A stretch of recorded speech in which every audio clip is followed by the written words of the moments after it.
Just a passage in running up to Christmas, as we are now. As we know that God had been planning this venture in Jesus since almost the beginning of the world.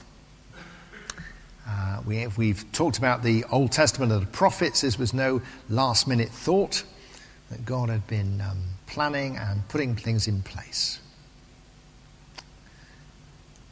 And the forerunner was part of the preparation.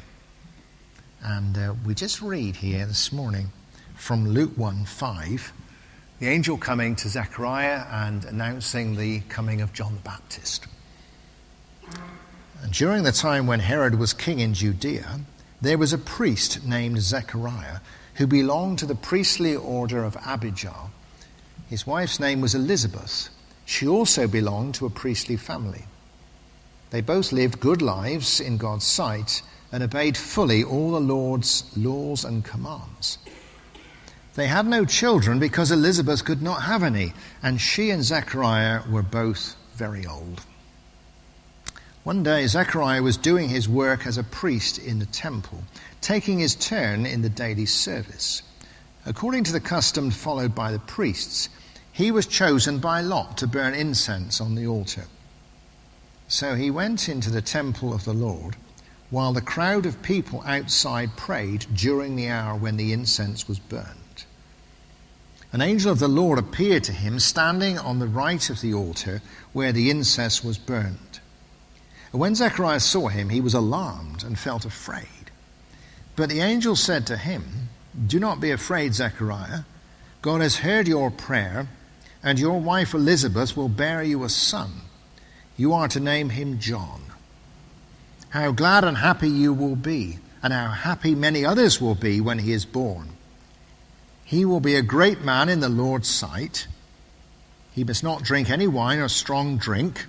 From his very birth he will be filled with the Holy Spirit, and he will bring back many of the people of Israel to the Lord their God. He will go ahead of the Lord, strong and mighty like the prophet Elijah. He will bring fathers and children together again. He will turn disobedient people back to the way of thinking of the righteous, and he will get the Lord's people ready for him." And Zechariah said to the angel, "How shall I know if this is so? I am an old man, and my wife is old also." "I am Gabriel," the angel answered. "I stand in the presence of God, who sent me to speak to you and tell you this good news. But you have not believed my message, which will come true at the right time. Because you have not believed, you will be unable to speak. You will remain silent until the day my promise to you comes true." In the meantime, the people were waiting for Zechariah and wondering why he was spending such a long time in the temple. When he came out, he could not speak to them, and so they knew that he had seen a vision in the temple. Unable to say a word, he made signs to them with his hands. When his period of service in the temple was over, Zechariah went back home, and sometime later his wife Elizabeth became pregnant and did not leave the house for 5 months. "Now at last the Lord has helped me," she said. "He has taken away my public disgrace." So I say, not only is this a good passage because it's clearly part of the preparation and run-up to Christmas. As the Bible would tell us, there's not a lot of point having the Messiah without a forerunner. And you've got to have a forerunner. And so you've got to plan for a forerunner about 8 months before, I suppose. And then about 30 years to get him to full manhood, so that John the Baptist is full of vigor, ready to roll when Jesus is ready to start his ministry. So this is God's planning. So this is important stuff for us. But it's also a great passage because it gives you a feel, I think. We were looking at this in the Ladies' Fellowship on Tuesday, and I thought then, this gives you a good feel about God's modus operandi at Christmas. Great things and small things. Awesome cosmic things and personal things. And you might not find that quite so easy with identifying with shepherds or wise men on camels or whatever. But this sense of how is God dealing with people and who does he deal with? How does he deal with them? it gives you a good feel. And if we get the right feel for this passage, I think you can take that forward into the other stories right through Christmas and think, this is how God's working. As I say, I don't know about you, but I don't identify with shepherds or wise men. I know they stand for humanity in a very profound sense, and we will talk about that in the next few weeks. But it's more easy to look at these two elderly people and identify with them. If you just think about as we have them in this story, I hope it will raise your expectations that Christmas will work for you, that Jesus will reveal himself to you, that God will do something in your life. Because if you look at these two, most of us fall into a good category for God to do something too. Yeah. To start off with, I was just thinking, they're not young, are they?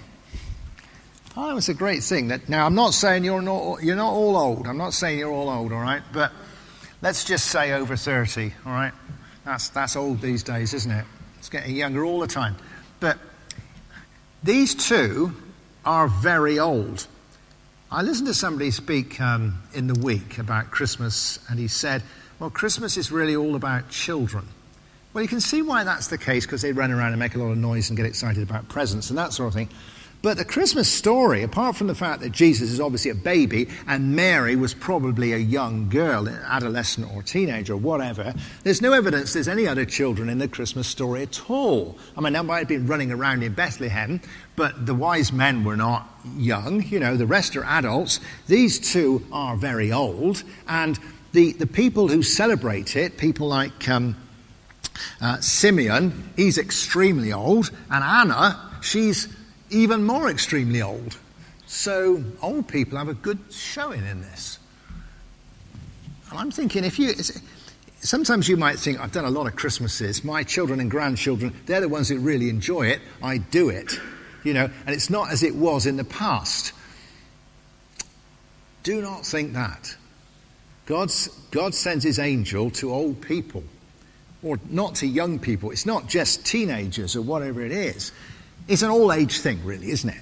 It's an all-age thing. More importantly, though, if you think you're a bit past Christmas, you've done a lot of Christmases, and there's nothing new that you're ever going to know about Christmas. Not so. You think how many times that those religious people had done stuff in the temple, week in, week out, all the time, all those prayers, all that stuff. Well, there's something very new here. I think that's quite encouraging. God seems to specialize in older people. Abraham, after all, was as good as dead. And you can feel you're as good as dead even if you're under 30, can't you? But he specializes in that. I would encourage you. We're in that bracket. I'm in that bracket. That's great. There are also people with issues.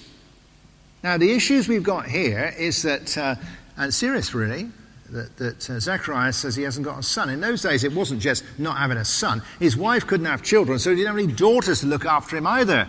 But he didn't have a son, and then he didn't have a son and heir, which for the Jew really very much meant he didn't have a future. He would have felt it far more than us in some ways, And his wife is not only unhappy because she hasn't got a child, but in those days they felt that somehow there was some stigma attached to this, that God was not pleased with her. There was some taboo about this sort of thing, So there's psychological issues, social issues, all sorts of things where you think, these people are not happy. These are not issues of the coming of the Messiah. These are not issues of the saving of the world. This is just their family issues. But the angel comes to them. And I would suspect that many of us arrive at Christmas with our own issues that are not Christmassy issues. People have problems with health or money or the sociology of Christmas or all the bits and pieces. We had a hospice service here in the week, and we were saying that so many people find Christmas a sad time because of bereavements in the past and this sort of thing. It's a very polarizing time, Christmas, but it's a time when we come with our ordinary feelings, our ordinary needs, our ordinary problems, our ordinary excitement, for goodness sake. You have your agenda, and you'll come to a carol service with your agenda, not thinking, oh, good-o, let's do the carols, but I've got something on my mind. just like these two did, that isn't very Christmassy. It's exactly to people like that the angel comes. Not to somebody who's thinking, oh no, I'm just waiting for the Messiah sort of thing. I haven't got a son. I have stigma attached to me, or whatever.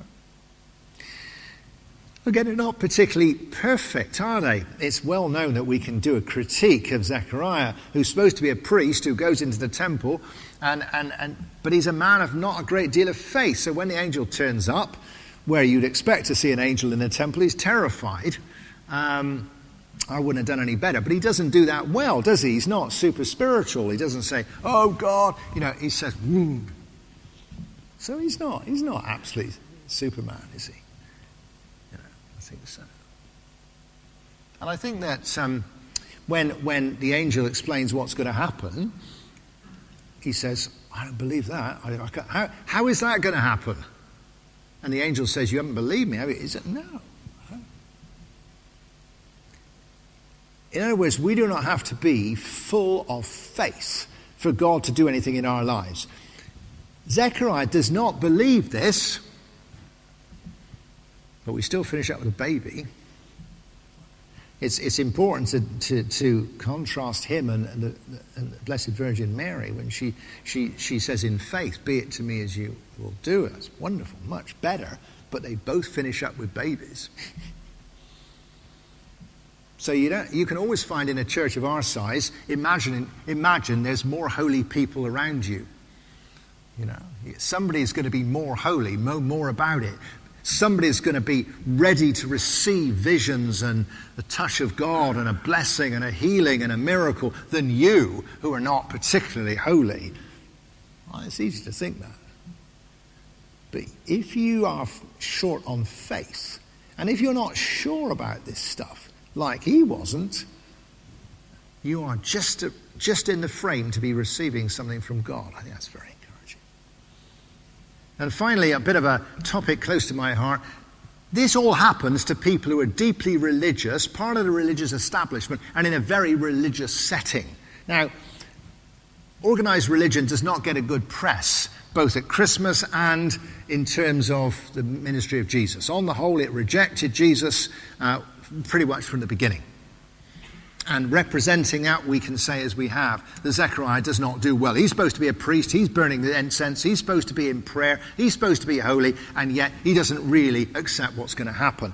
We said last week there, when Jesus began his ministry in the synagogue, they were reading the word, but they didn't recognize the word. They're supposed to be waiting for the Messiah. When he comes, they don't do well, the religious people of the time, and Zechariah does not do that well. And we remember that we are religious people, and that we do carol services and nativity services and Christingles and midnight masses and all that stuff, and we do not always do well amongst all that because we're singing our carol, and Jesus can't speak to us during the carol service because the fourth carol is not sung to the right tune.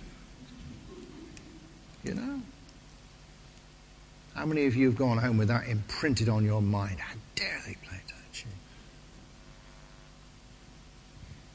But on the other hand, in this deeply religious setting, flawed as it might be, this is precisely where the angel comes. I find that very encouraging, that God can do things in very familiar religious liturgical settings and break in, and the angel comes in. There's the smoke and there's the this and all the... But the angel still comes.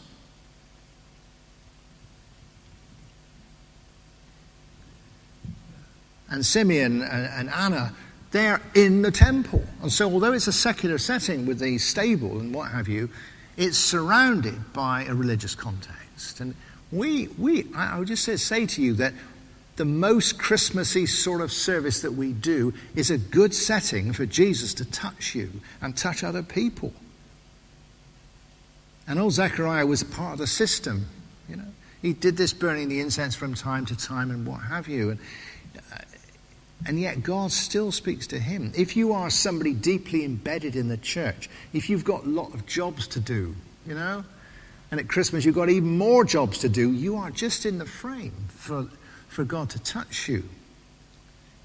Christmas is for the lost and the poor and the hopeless, but it's not just for the lost and the poor and the hopeless, it's for us as well. And although we want to share the good news with them, actually Jesus wants to share himself with us. However religious we might be, these people are touched by an angel and by God's word. That's very encouraging. So all in all, they're old, they got issues, they're not perfect, and they're very religious. God still comes to them, and we're all in the frame. I think that's very good. And what he does, he comes, as I hinted at this morning in the service, in a huge cosmic way. I mean, an angel is awesome. You can't get away. You can't make Christmas work without angels. It is a supernatural, miraculous, otherworldly breaking into this world event. It is an awesome event. It is just not small. And the angel announces that great things are going to happen. The forerunner, John the Baptist, is going to do great things, and being a bright guy, Zechariah knows this is the coming of the Messiah. He's going to prepare. This is all big. You look at the agenda, even a small bit of the agenda, he says, even of John the Baptist, he will bring the children back to the fathers. What about an agenda for rebuilding of the family in our society today, or rebuilding of intergenerational trust? That is a huge thing, a huge contemporary issue today. And God says, I come to take this on, to rebuild the breakdown of the family that is being torn apart by secularization and evil. I come to rebuild that, and I come to rebuild trust between generations. Wow, that is not small. That is worldwide. He says, I come to bring back people to the old wisdom so that they are not lost. Well, sometimes you just look at the way that the world is being run and you think, that is just so stupid. It's just so stupid. Who are these people? Who voted for them? Whatever. And God is saying, I'm bringing back people to a wisdom of God. That's a big agenda. And he says, and I will prepare the people for the coming of the Messiah. Most people in our town this year are not waiting for Jesus. They are not hoping that Jesus will come to them. They're just hoping they'll get through. So he's saying, I will raise an expectation for Jesus worldwide. Wow. This is a big agenda. And we need to feel that our Christmas is not just a matter of have we got enough mince pies. It really is a big, awesome event. But neither is it if I just got a new little thought in my heart. We live on a big map. God says, I'm going to do things for the world. Wow. To us, that's amazing. Be encouraged by that. Be challenged by that. But then he says to Zechariah, he says, and you're going to be part of this activity because you're going to have this baby. In other words, it's not just that we look on at these great events and think, wow, you can do. I think we need a bit of all. But it's when God says, part of this, a very small part, is going to touch you, and you are going to be part of it. I'm going to make you part of this. You think the world, the intergenerational? Yeah, one part of it is going to be you. I'm going to put a footprint on your life. It's going to be your size. We're not doing cosmic. You don't have to save the world. I'm saving the world. But you are going to be involved at a personal level. He says to Zechariah, you're going to have the baby. See? And to us, God is saying, I am doing great things, but I have a part for you to play. And notice in what it says in the Gospels here, that it is hugely supernatural, breaking in, because it's going to be a birth to two people who are past it. So the whole supernatural thing breaks in, but it's not totally supernatural. He goes home and does what needs to be done to have a baby. It's not a virgin birth. And so with us, I've often thought that we are brought up to believe here is a great mystical, supernatural event in Christmas, so you go away and you do your best at looking after the poor and sharing the gospel, which is not very supernatural. But no, God says, I want to do something your size, which is spiritual and supernatural and miraculous, perhaps to heal, to encourage, to give you an opening in somebody else's life, to change something that you could not do yourself. Well, that's good to be looking for that, isn't it? As a church, what supernatural might happen amongst us in the next couple of weeks that we weren't expecting? You still have to turn up, turn the heating on, turn the lights off and make the music, but something else happens that is great.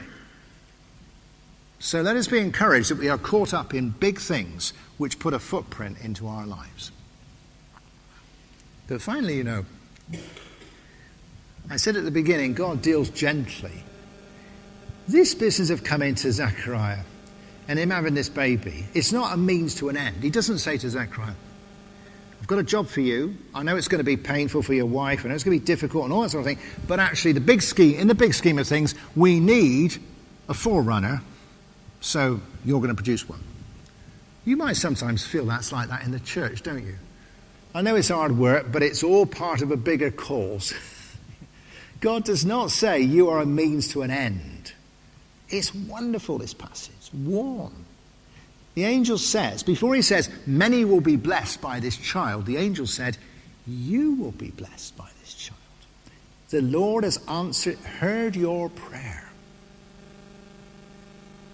And the Greek does not mean your prayer for a Messiah and the saving of the world. That's far too nuanced. The Greek is not like that. The Greek technically says your prayer, meaning for a son, any son. It doesn't have to be filled with the Spirit. It doesn't have to be called John. It doesn't have to be John the Baptist. It doesn't have to be famous. Just a son. He has heard your prayer, and you're going to have a son anyway, and he will bring you great joy, like a dad. And when it comes to Elizabeth at the end, she doesn't say when she's become pregnant, she doesn't say, the equivalent of the Magnificat. The Lord has blessed me with this, which is very appropriate for Mary. But what she says is, my disgrace has been taken away. Nobody thinks I'm hopeless anymore. I'm a proper woman, and God blesses me in the context of the time. But that's purely personal. That's not big. It's not, I thank God that I'm bearing the forerunner. I just thank God that I've got a baby. It's purely personal. And so amongst the big is the very small. In fact, one is conflated into the other. One is subsumed into the other. And if God will touch your life this year, if you're opening your heart to a touching of God, it will be awesome, but it will also be small. It will be significant for somebody else's life possibly, or the life of our community. But it will also be significant for the issues that you have. It will not be a means to an end.